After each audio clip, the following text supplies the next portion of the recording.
Dombi Fakoli est un écrivain malien de renom.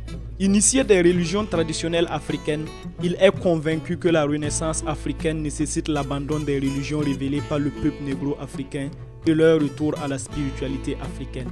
Pour cet auteur d'une trentaine d'œuvres littéraires, reconnu pour ses convictions panafricanistes, les crises qui secouent l'Afrique ont une origine commune, la spiritualité douteuse des Africains. Dans cet entretien, Dombi Fakoli revient sur la difficile situation sociopolitique, économique et religieuse du continent. Pour lui, l'extrémisme violent en Afrique au sud du Sahara nécessite une réponse endogène qui passe par les religions traditionnelles africaines.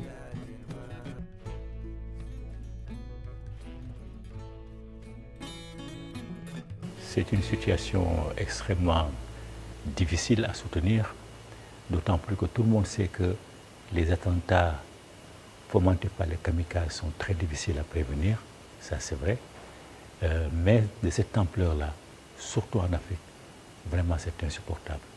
Et tout ça c'est lié encore, comme je l'ai dit, à la faiblesse de nos États.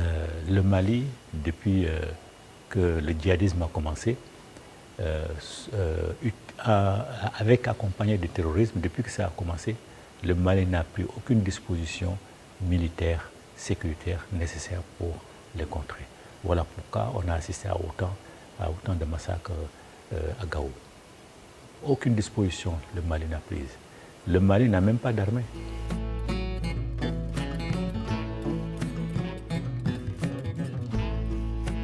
Le mot religion est un mot creux, c'est un mot inventé par les Romains quand ils ont commencé à dominer le monde. C'est un mot récent. Avant qu'il ne soit inventé, il existe d'autres réalités et ces réalités-là, on les appelle traditions. La tradition est antérieure à la religion. Et dans ces traditions africaines, jamais il y a eu de guerre de tradition. Parce que dans toutes les traditions africaines, un peu comme le christianisme d'ailleurs, Jésus c'est le point focal, Jésus c'est l'épine dorsale. Chez les musulmans, Mahomet est l'épine dorsale. Chez nous, il y a une épine dorsale, c'est-à-dire il y a des fondamentaux communs. La croyance en les ancêtres, l'androgynie de Dieu. Dieu étant à la fois partielle et totalité de tout ce qui existe. C'est-à-dire Dieu est dans l'être humain, dans les animaux, dans les minéraux, partout. Donc quand tu sais que toi, même un animal, il est aussi Dieu que toi, tu le respectes. Voilà pourquoi des guerres de religion, ça ne pouvait pas exister chez nous. Ça n'a jamais existé. Je ne dis pas qu'il n'y a pas eu de conflit entre États, entre pays. Bon, ça existe effectivement, mais ce n'est jamais au nom de la religion. D'ailleurs, dans l'ancien temps, quand un pays réussissait dans sa guerre à dominer notre pays, l'une des premières choses que faisait le roi ou les chefs de guerre, c'était d'aller dans les temples du pays qu'ils ont soumis pour aller faire des offrandes, ou pour aller faire en tout cas certaines choses, peut-être demander pardon, je ne sais pas, mais c'est ce qu'ils faisaient. Donc la guerre de religion comme ça, la guerre des traditions, ça n'a jamais existé en Afrique.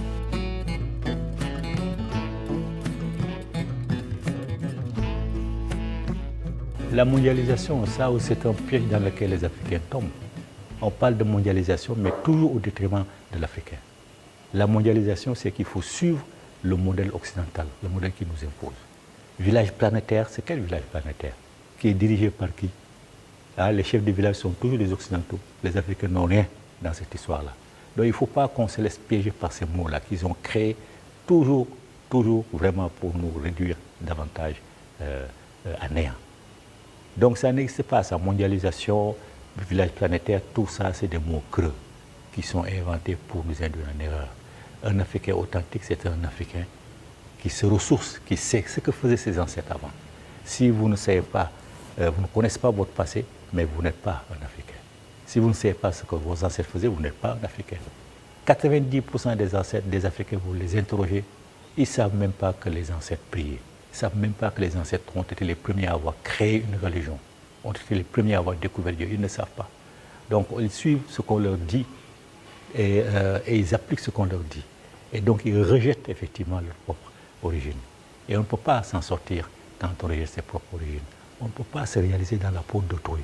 Un Africain ne sera jamais un Français. Il ne sera jamais un Arabe. Jamais. Donc il faut qu'il soit lui-même. C'est ça être un Africain authentique. Être toi-même, savoir ce que tes ancêtres faisaient et essayer de suivre la route. Si on fait ça, en moins d'un quart de siècle, on s'en sortira. Notre jeunesse sera une jeunesse forte, à l'égal des autres jeunesses. des autres pays du monde.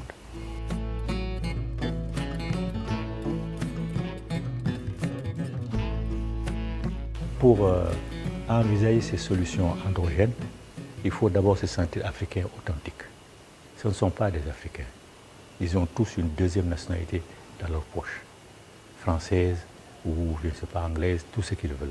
Ça, ils sont des gens qui sont partagés entre l'Afrique et ailleurs. Et quand il faut servir, ils servent les intérêts de l'étranger au détriment des intérêts de l'Afrique. Si ces gens-là réfléchissaient en africain, authentique, mais il y a longtemps qu'ils auraient mis fin à ces problèmes. D'abord, le franc CFA, on ne peut pas éviter le franc CFA, qui est un esclavage vraiment financier, un esclavage monétaire. Ils le savent tous, ils savent qu'aussi longtemps qu'on sera dans la zone franc, jamais on sortira d'affaires. Vous êtes Ivoirien, vous allez au Gabon, votre franc CFA ne vous sert à rien. Vous êtes Camerounais, vous venez au Mali, votre franc CFA ne vous sert à rien. Est-ce qu'on peut parler de franc CFA? Ils savent tout ça. Donc si c'était des Africains, fiers d'être Africains, qui voulaient sauver l'honneur de l'Afrique et préparer l'avenir de la jeunesse africaine, d'abord ils auraient commencé par lutter, par enlever le franc CFA et avoir l'indépendance financière qui leur permettrait de s'armer comme ils veulent, comme tous les pays du monde, de s'armer et de contrer les terroristes, de contrer les djihadistes.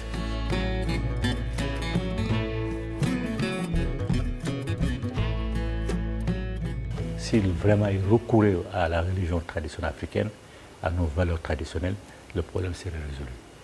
Là, ils appellent les chrétiens, ils appellent les musulmans tout le temps. Ce sont eux seulement, et puis ils les appellent à faire des prières pour que ça cesse. Mais la situation empire. Ils prient, mais la situation empire. Donc ça veut dire que ce n'est pas la bonne voie. Il faut trouver une autre voie. Et l'autre voie, c'est quoi? C'est solliciter les Africains pour leur demander, mais dans ce genre de situation, qu'est-ce qu'on fait? Et ils vont donner leur solution. Et ils vont dire, vous demandez à Dieu, mais Dieu s'en fout. Dieu s'en fout, lui. S'il ne s'en foutait pas, on n'en serait pas là ici, on n'en serait pas là. Et puis dire, pourquoi Dieu va aider les Africains à sortir de ces situations puisqu'il les a maudits? On va le dire, c'est la vérité d'abord. Dieu s'en fout, il faut trouver une autre solution. La solution, soit ces gens-là se considèrent comme d'authentiques Africains aussi, ils viennent, on discute, mais soit ils s'obstinent dans leur croyance en leur supériorité raciale, et là on règle le problème autrement. Régler le problème autrement, c'est quoi? C'est pas la voie occulte. On règle le problème par la voie occulte. C'est tout. On fait mobiliser tous les esprits qu'on peut faire mobiliser, tous les djinns qu'on peut faire mobiliser, on règle le problème. C'est fini. C'est comme ça que les Africains ont réglé le problème. Quand il y a certaines situations qui se posent, les gens refusent le dialogue, mais ce n'est pas la métaphysique qu'on le règle. Ce n'est pas la métaphysique qu'on le règle. Par exemple, les djihadistes, là, même les chasseurs peuvent le faire. On mobilise, disons, un contingent de chasseurs, 7, 10. Chaque nuit, ils apparaissent, personne ne sait d'où ils viennent, ils apparaissent dans le camp de ces terroristes-là, ils en éliminent 4, 5, 6, 7, 10, ils s'en vont. Le lendemain, ils reviennent encore, ils vont arrêter. C'est comme ça que les Africains vont régler le problème. Dialogue, parce qu'il faut le dialogue, tout le temps. Mais si le dialogue ne passe pas, il faut trouver une autre solution. Et l'autre solution, c'est ça. La métaphysique. Et le problème est réglé. Hein?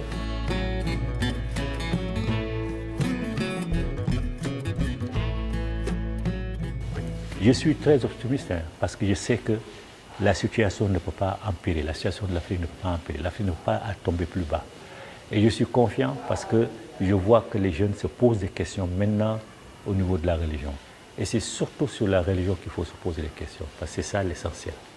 C'est la religion qui fonde la personnalité de l'individu. Enfin, la religion, parce qu'on parle de religion, mais plutôt tradition. C'est la tradition qui fonde la personnalité de l'individu. Vous savez, toute civilisation a deux aspects. L'aspect spirituel impalpable et l'aspect matériel palpable. L'aspect spirituel impalpable, c'est l'ensemble des valeurs morales, des valeurs culturelles qui fondent la personnalité de l'individu. À partir de ces valeurs-là, la personnalité de l'individu va créer ses valeurs matérielles, c'est-à-dire scientifiques et techniques. Donc, un peuple qui a son raisonnement propre va créer des conditions matérielles et techniques qui sont différentes de celles des autres. Droit Libre TV, la web télé 100% droits humains, 100% liberté d'expression.